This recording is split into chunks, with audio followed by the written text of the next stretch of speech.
এটার ক্ষেত্রে আমাদের ডিবি আপনার মনে হয় একটা রাত্রে আবার একটা স্টেটমেন্ট দিয়েছে, আপনার ওই স্টেটমেন্টটা পড়লে জানতে পারবেন। আর সামনে জাতীয় সংসদ নির্বাচন, সীমান্ত দিয়ে প্রচুর পরিমাণ অস্ত্র ঢুকছে এমন অভিযোগ রয়েছে, এই বিষয়ে কি বলতে চান আপনি?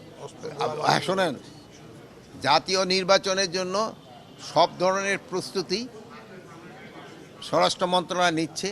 বিজিবিও আপনারা দেখছেন জাতীয় নির্বাচনের জন্য তারা সব ধরনের প্রস্তুতি তারা নিচ্ছে।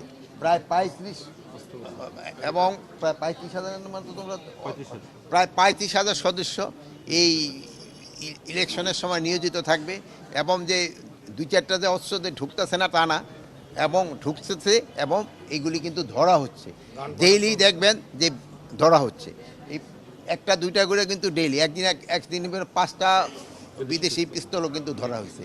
মানে কোনো রকমের কোথাও ছাড় দেওয়া হচ্ছে না।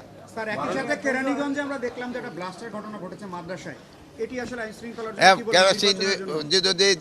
যে অপকর্মটা করছে সে তো পলাতক, কিন্তু তার সহযোগী কিন্তু ধরা হয়ে গেছে, এবং তার ওয়াইফ এরাও কিন্তু কাস্টডিতে আসছে, এবং এবং মানে অ্যাকচুয়াল যে এটা তাকে ধরার চেষ্টা করা হচ্ছে।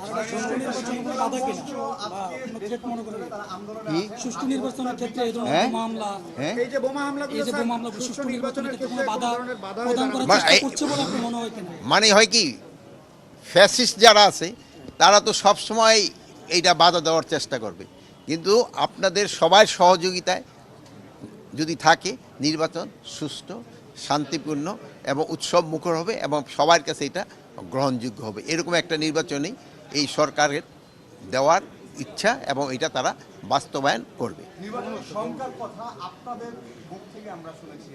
না, আপনাদের না, সবার মুখ থেকে এই শঙ্কা শব্দটা সবসময় শুনেন।